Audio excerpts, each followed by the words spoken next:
Student, welcome to my channel Shravan lecturer. आज का ये वीडियो क्लास 10 हिंदी के लिए जितने भी स्टूडेंट 2023 बोर्ड एग्जाम में पेपर देने वाले हैं, आज के इस वीडियो को लास्ट तक जरूर देखना। ये वीडियो क्लास 10 हिंदी के लिए सबसे ज्यादा इंपॉर्टेंट है। ठीक है, इस वीडियो में हम लोग देखेंगे क्लास 10 हिंदी का महत्वपूर्ण गद्यांश और पद्यांश। ठीक है, जो बोर्ड एग्जाम में आपका 100% आएगा।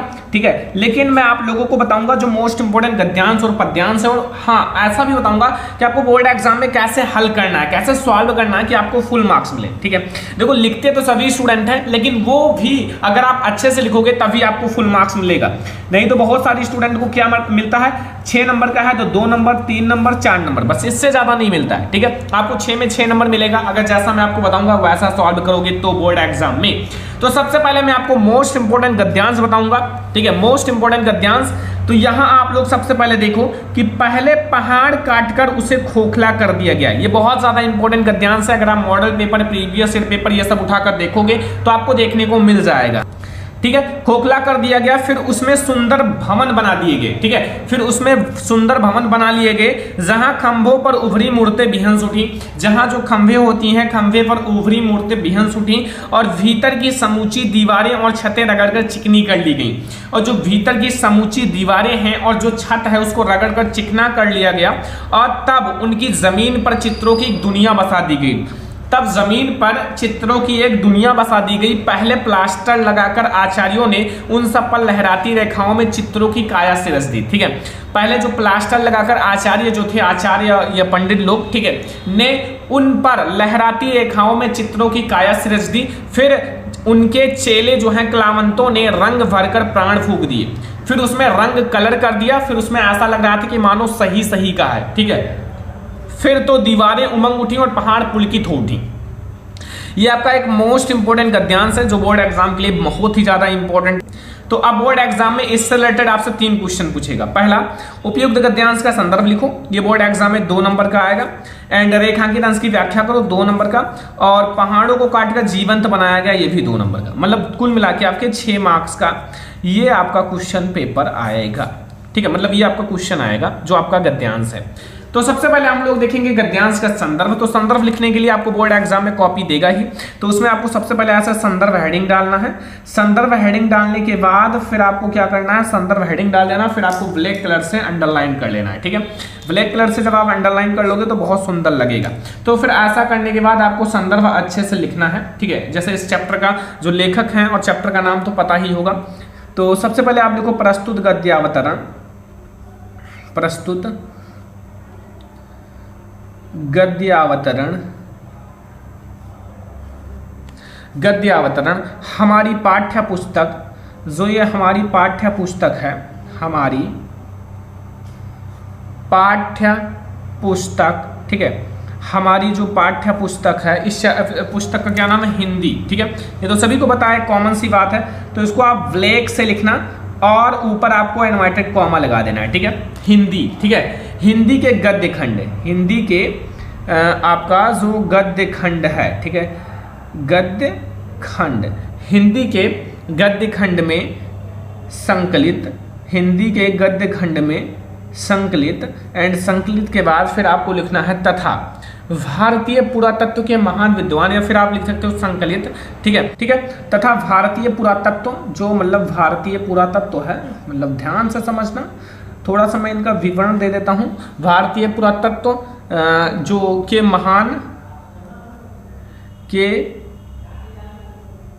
महान विद्वान, इन विद्वान का जो नाम है वो है श्री भगवत शरण उपाध्याय। श्री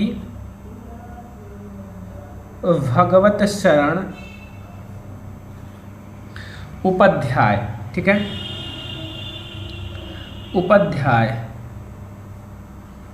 श्री भगवत शरण उपाध्याय द्वारा लिखित, मतलब श्री भगवत शरण उपाध्याय द्वारा लिखित है। ठीक है, लिखित। और इस चैप्टर का नाम क्या है, सभी स्टूडेंट को पता होगा। इस चैप्टर का नाम क्या है, अजंता। क्या नाम है बच्चों, अजंता। ठीक है, तो अजंता निबंध से उद्गृत है, निबंध से या फिर लिया गया है, कुछ भी लिख सकते हो, आपके माइंड में कुछ भी आए, लिया गया है। मेन चीज मैं आपको ये बताना चाहता हूं कि इसमें जो चीजें मैंने ब्लैक से लिखा है, जैसे यहाँ लेखक का नाम और पाठ का नाम, तो इसको आप लोग ब्लैक से ही लिखना, बहुत ज़्यादा सुंदर लगेगा। ठीक है, तो उस चीज़ को आपको ब्लैक से ही लिखना है। देख सकते हो इन सारी चीज़ों को आपको ब्लैक से लिखना है। तो ये सबसे पहले हमने आपको बता दिया बोर्ड एग्जाम में संदर्भ कैसे लिखना है, ऐसे आपको संदर्भ लिखना है। अब आपको रेखांकित अंश की व्याख्या करना है। रेखांकित अंश की व्याख्या के लिए सबसे पहले आप जो रेखांकित अंश है उसको ध्यान से पढ़ो। लिखा है भीतर की समूची दीवारें और छतें रगड़कर चिकनी कर ली गई और तब उनकी जमीन पर चित्रों की एक दुनिया बसा दी गई। बस इतना रेखांकित अंश है, यहाँ से लेकर यहाँ तक इतना रेखांकित अंश है और इसकी आपको व्याख्या करनी है बच्चों। तो व्याख्या के लिए सबसे पहले आप हेडिंग डाल देना रेखांकित अंश की व्याख्या। रेखांकित अंश की व्याख्या के बाद आप बस कुछ नहीं, आप जो जानते हो उसके बारे में पढ़ने के बाद उसको लिख डालो। प्रस्तुत गद्यांश जो है, ये प्रस्तुत गद्यांश में लेखक का कहना है या लेखक कहना चाहता है, क्या कहना चाहता है कि गुफा की भीतरी दीवारें, जो गुफा की भीतरी दीवारें और छतों को विधिवत, ठीक है, रगड़ कर, ठीक है, चिकना बना लिया गया।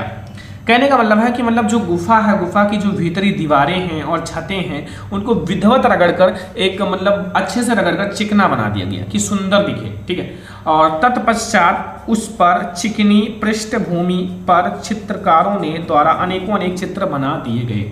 फिर मतलब जो चित्रकार लोग हैं जो चित्र बनाते हैं उन्होंने बहुत अच्छी अच्छी चित्र भी बना दी ताकि बहुत अच्छा लगे। ठीक है, मतलब चित्र बना दी ताकि वो और भी अच्छा लगे और जिनको देखकर ऐसा लगता है मानो चित्रों की एक दुनिया बसा दी गई हो या निर्मित कर दी गई हो। बस इतना सा कहना है, इतना सा याद करना है, कुछ है नहीं रेखांकित अंश में। रेखांकित अंश ये छोटा सा है और ऐसे ही बोर्ड एग्जाम में आता भी है, छोटा सा रेखांकित अंश यहाँ से लेकर यहाँ तक। और इसमें क्या है, कुछ नहीं है। प्रस्तुत गद्यांश में जो लेखक है, लेखक का कहना है कि गुफा की मतलब जो भीतरी दीवारें हैं और छतों को विधिवत रगड़ कर चिकना बना दिया गया, चिकना बना लिया गया। तत्पश्चात उस पर या उस चिकनी पृष्ठभूमि पर चित्रकारों के द्वारा अनेकों अनेक बहुत सारी प्रकार के चित्र बना दिए गए, जिनको देखकर ऐसा लगता है मानो चित्रों की एक दुनिया बसा दी गई हो, निर्मित कर दी गई हो। बस इतना सा आपको तैयार कर लेना है। फिर आपसे सा वाला क्वेश्चन पूछेगा कि पहाड़ों को जीवंत कैसे बनाया गया। जो पहाड़ है, पहाड़ को जीवंत कैसे बनाया गया। जीवंत का मतलब है उसको कैसे उसमें प्राण फूका गया, ऐसा बताया गया ना गद्यांश में। गद्यांश के अनुसार बताना है। तो गद्यांश के अकॉर्डिंग सबसे पहले देखो, पहाड़ों को काट कर भवन का रूप दिया गया। जो पहाड़ है, पहाड़ को काटकर सबसे पहले भवन का रूप दिया गया कि भवन लगे। ठीक है, पहाड़ को अच्छे से काटा गया, पहाड़ों को, कि वो एक भवन जैसा दिखे। गुफा एक भवन, ठीक है, जैसे पहाड़ होता है, देखे होंगे आप कोई वीडियोज में कि पहाड़ों को ऐसे काट काट कर अच्छा सा बना दिया गया गुफा या एक महल बना दिया गया, घर बना दिया गया, ऐसे। ठीक है, और छतों और खंभों को चिकना कर, मतलब जो छत है और खंभे हैं उनको चिकना कर उन पर सजीव चित्र निर्मित किए गए। तो उनको चिकना कर लिया गया और उस पर ऐसा लगता है कि जैसे सजीव चित्र निर्मित किए गए हो। चित्र में रंग भी भरा गया, मतलब जो चित्र है उसमें अच्छे अच्छे रंग भी भरा गया कि बहुत सुंदर दिखें। ठीक है, रंग भरा गया और इस प्रकार पहाड़ों को जीवंत बनाया गया। और इस प्रकार पहाड़ों को जीवंत बनाया गया। ये बच्चा 2 नंबर है, 2 नंबर करके आपका 6 नंबर यहाँ से क्लियर हो जाएगा महत्वपूर्ण गद्यांश से। ये गद्यांश है, मैं एक आपको गद्यांश बता दिया, ये बहुत ज्यादा इंपॉर्टेंट है इसलिए मैंने आपको ये बता दिया कि आप लोग तैयार रखो बोर्ड एग्जाम के लिए। बोर्ड एग्जाम आपके नजदीक है तो आप भी पढ़ लिख कर आप लोग तैयार हो बोर्ड एग्जाम देने के लिए। ठीक है, तो ये हमारा हो गया महत्वपूर्ण गद्यांश। ऐसे आपको गद्यांश सॉल्व करना है, अगर संदर्भ लिखना है तो सबसे पहले जो भी प्रश्नोत्तर संख्या उसको डाल देना, प्रश्नोत्तर संख्या अच्छे से ब्लैक कलर से। प्रश्नोत्तर संख्या डालने के बाद फिर आप गद्यांश जैसा आपका जिस नंबर पे आता है वो डाल देना, फिर आप संदर्भ हेडिंग डालना। ठीक है, सब कुछ अच्छे से कर लेना, बस हो गया। तो ये हमारा गद्यांश, सबसे मोस्ट इंपोर्टेंट गद्यांश। अब हम लोग देखेंगे पद्यांश। देखो ये हमारा वेरी इंपॉर्टेंट पद्यांश है, मतलब आपको तैयार कर लेना है। ठीक है, लिखा हुआ है कि बढ़त बढ़त संपत्ति सलिलु मन सरोज बढ़ जाए और घटट घटट सोना फिर घटे वरु समूल कम हिलाए।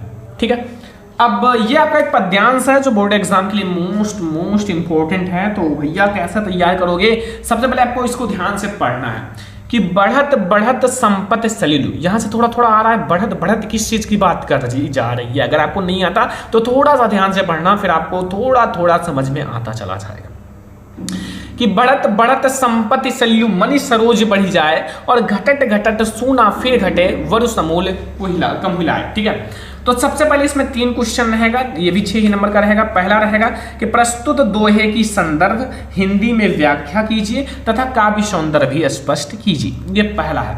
दूसरा है कमल का उदाहरण देकर कवि ने क्या स्पष्ट किया है। जो कमल का उदाहरण है उसको देकर कवि ने क्या स्पष्ट किया है। और संपत्ति सलिल में कौन सा अलंकार है? जो संपत्ति सलिल है इसमें कौन सा अलंकार है, आपको ये भी बताना है।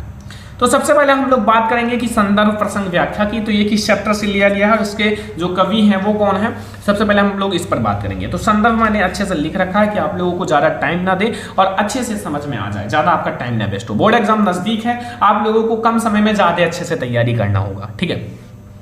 सबसे पहले आपको लिखना है प्रस्तुत दोहा जो है बिहारी लाल, इसके लेखक कौन है, कवि कौन है, रचयिता कौन है, वो है बिहारी लाल जी, ठीक है। तो बिहारी लाल द्वारा रचित बिहारी सतसई, ये बिहारी लाल द्वारा लिखा गया है, रचित है या फिर इनके कवि हैं, ठीक है। और इनका जो बिहारी सतसई एक बहुत ज़्यादा प्रसिद्ध रचना है। बिहारी सतसई से हमारी पाठ्य पुस्तक हिंदी, जो हमारी पाठ्य पुस्तक हिंदी है, हिंदी के काव्य खंड, हिंदी का एक काव्य खंड होता है, गद्य खंड होता है, ठीक है, पद्य खंड और काव्य खंड एक ही होता है, में संकलित नीति, जो नीति एक शीर्षक है, इसी में भक्ति एक अलग शीर्षक है, नीति एक अलग शीर्षक है। तो भक्ति नीति अलग अलग है, लेकिन नीति से ये लिया गया, नीति शीर्षक से उद्धृत है। तो ये हमारा हो गया संदर्भ। अब आपको इसका प्रसंग लिखना है। तो प्रस्तुत दोहे में कवि ने धन के बढ़ने पर मन पर पड़ने वाले प्रभाव का वर्णन किया है। प्रस्तुत दोहा में जो कवि ने ये बताया है कि अगर आपके धन बढ़ जाए तो फिर आपके मन पर क्या प्रभाव पड़ता है, आपकी इच्छाएं कैसे बढ़ जाती हैं। जैसे आपके पास पहले कम पैसे थे तो आप कम ही खर्चे में चला लेते थे काम, लेकिन जब आपके पास ज़्यादा पैसे हो गए तो फिर आप अपनी इच्छाओं को बढ़ा दिया, आपके खाना का सिस्टम अच्छा और हो गया, ठीक है, और महंगा चीज़ें आप खाने लगे। तो वही चीज़ें कवि इसमें बताना चाहता है। व्याख्या समझ लो कि कवि का कथन है, कवि का कहना है कि धन रूपी जल के बढ़ जाने के साथ साथ मन रूपी कमल भी बढ़ता चला जाता है।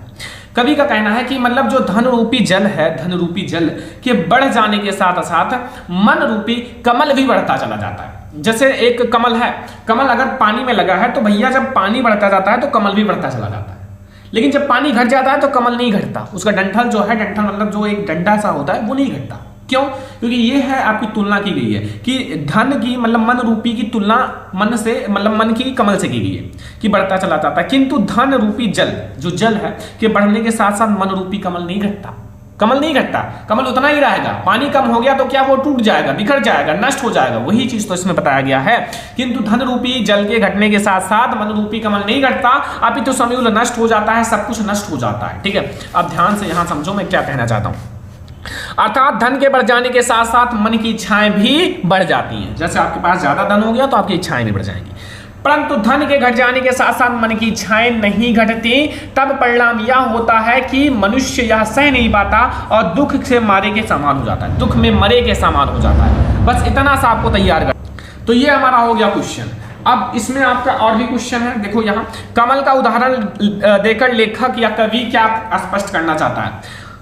तो कमल का उदाहरण देते हुए कवि ने यह स्पष्ट किया है कि धन के बढ़ने पर मन को नियंत्रित करना चाहिए। जैसे आपका धन बढ़ गया तो मन पर नियंत्रित करो, ठीक है, मन को ज्यादा मत बढ़ाओ, क्योंकि जब धन घट जाएगा, परंतु अन्यथा धन ना रहने पर बहुत कष्ट होता है, तो बहुत कष्ट होता है मन रूपी मन पर, ठीक है।